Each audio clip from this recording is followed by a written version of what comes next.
Okay, so in this video, I'm gonna give my take on what I think should be or would be the best competitive loot pool for Fortnite. Because they need to split the loot pools. I don't know why they have not already. It's been way too long for them to not do this, but yeah. I'm gonna start off with the regular AR. I think the regular AR is really balanced. Update that grade of blue. Um, really balanced. Take somewhat good aim. Burst rifle. Gonna be like a middle ground between the regular AR and the infantry, where you can still shoot it somewhat fast and apply pressure, but it'll reward accuracy a lot more. It'll go from gray to blue, or gray to gold. I mean, the FAMAS is the new model. It's what the AUG used to be. Had the same per shot accuracy, just a different sound and model. So just like the season 8 AUG. Oh, I got the infantry rifle. I think this gun's really good because it'll reward accuracy a lot more than the FAMAS will, but because it'll do a lot more damage and it has the 88 headshots for the gold one. But the downside is you have to run like an SMG or maybe attack AR, which I'll get to in a second. Yeah, so I think that's really balanced. The tactical AR I have in the game as like a middle ground, kind of how like pistols were in late chapter 2, where people would run a pistol to save medium ammo for the rest of their team. So one teammate could run the pistol and use light ammo instead of medium ammo. So that's what I have the tactical AR in here for. It would really help out in trios and potentially squad if that ever comes to fruition. Duos, maybe. I could see it being used. And it rewards accuracy too, which is what I'm a big fan of. Shotguns. Shotguns, I have pump shotgun, gray to blue. They're gonna keep the shotguns doing incredibly high body shots and like not so high headshots. Currently the gold pump does like 128 and 185. Not a big fan of that. I'm not a big fan of them rewarding body shots a lot. So the blue pump does 110. This one does 101. Yep, 101 body shot, and this one does 96. This gray pump does 92 headshot or body shot, my bad, and does 165 headshot. So these shotguns, I believe, do reward headshots a lot more in the early rarities. And then I had the tac shotgun from gray to gold. I'm a big fan of the tac shotgun, especially the gold one, where you can do the thing where you tap a full wooden wall.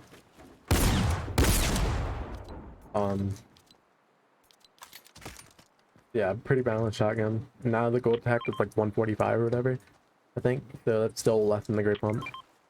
The dragon breath shotgun I have in here. It's like a wild card shotgun. So if you have a gold dragon, you will be able to 200 pump somebody. I'm not a big fan of fire in competitive, so I could see them getting rid of the fire on it. SMGs I have really simple. I have gray to blue submachine gun, and then I have the purple and gold compact SMG. The compact SMG are a lot different than the purple and gold submachine gun. The regular P90. For one, they have 40 rounds, which I would want that to get nerfed to 30, but I'm fine with it being 40. The damage is a little bit higher, but the fire rate is 1%. It's 1 slower. And the reload time is about twice as long for P90 for the compact SMG. So you could spray it, but it'll take a lot longer to reload. You have time to pop a mini if someone's using a P90 now. For pistols, I have the scoped revolver in the flintlock. Scoped revolver I have in because I could see it being used to like let's get easy surge from across the map on top of hills and stuff. It's very accurate. It's like the same. It does about the same damage as an infantry rifle. It's just scoped and has no damage fall off. So I would really reward people that are good with the red dots and not be insanely broken like the red dot AUG or the red dot MK7. And the flintlock I'm just a big fan of. For like late game, using them to rotate, using them to take high ground because you only get one shot and then you have to reload it.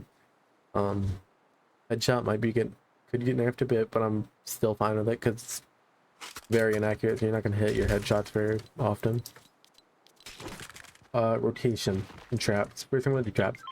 So the first two traps I have in here are bound-throughs. I'm a big fan of bound-throughs because they take a lot more skill than launch pads, and they have a lot more risk than launch pads do. If you hit a bound-through, there's a good chance that you'll get beamed while using them.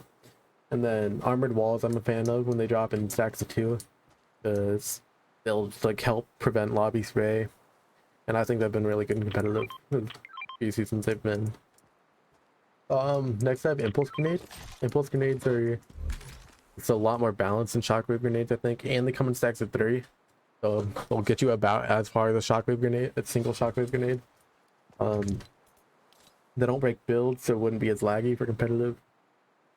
They're a lot more risk because you can take fall damage with them, and you can get beamed a lot more when using them because you don't go as far. Next, I have the inflatable. I'm a big fan of the inflatable. I thought it was really good in season 7 when it was in. I don't understand why they vaulted it so quick. That I could have kept it in competitive. Takes a bit of skill to get like the momentum mastered and stuff. Next, I have harpoon gun and shadow bomb. Shadow bombs I could go without. They do take a little bit less skill, but I think if they came in stacks of 1 and maybe a max stack of 3, I think that'd be great. You could still get seen when using them. Harpoon gun, obviously, for taking loot and fishing faster. I'd keep the fishing rods in, but only in the fishing barrels.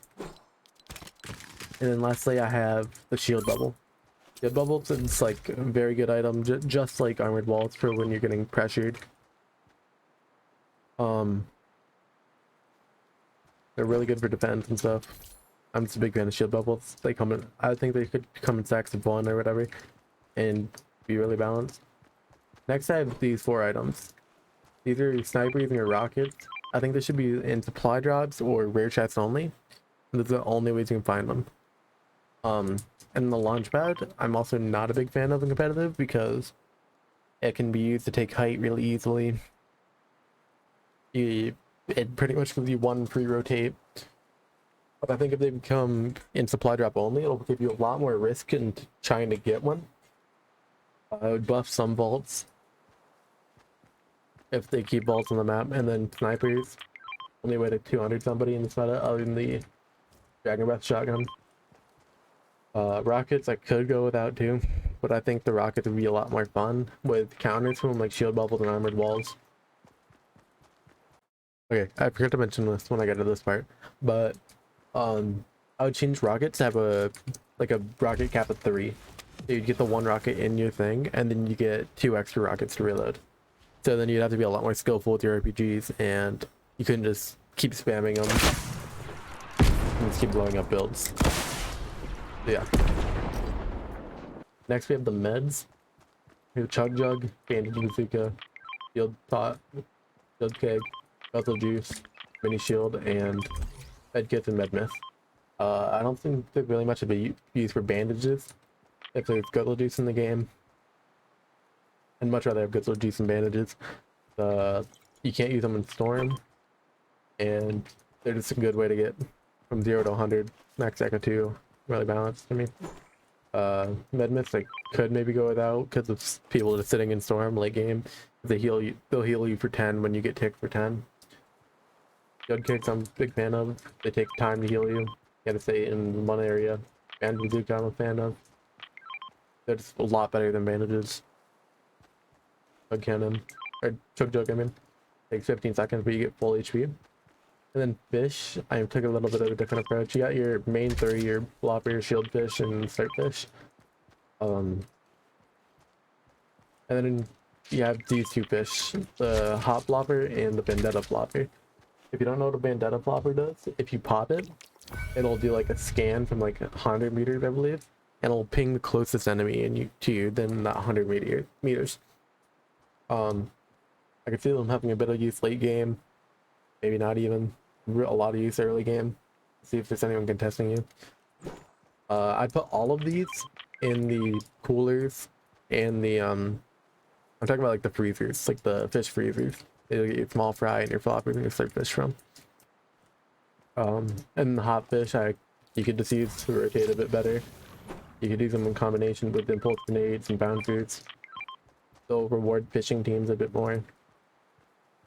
So it'll reward going edge map, not just center map. Then for vehicles, I have the driftboard, motorboat, and the quadcaster. All of these would get heavily buffed with shield bubbles because you can use them with shield bubbles on top of them.